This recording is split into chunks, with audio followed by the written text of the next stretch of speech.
Welcome to my today's session, and I would want to take you through just a simple procedure, and you should be able to practice this with your own data. So assuming you're given this Excel sheet, and then you happen to not like column C, you don't want column D, then how will you be able to delete this very fast? So what you do, you come and highlight column C, and then you press on Control. Once you press on Control, go to column D on top here, and then you should be able to again click there while still pressing on Control.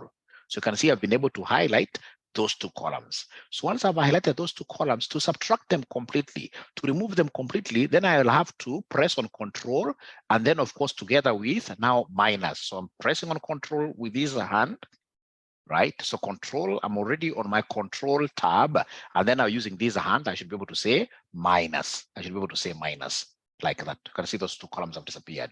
So in this case here, the comment section, if you'd want to study with us, please just express your interest there.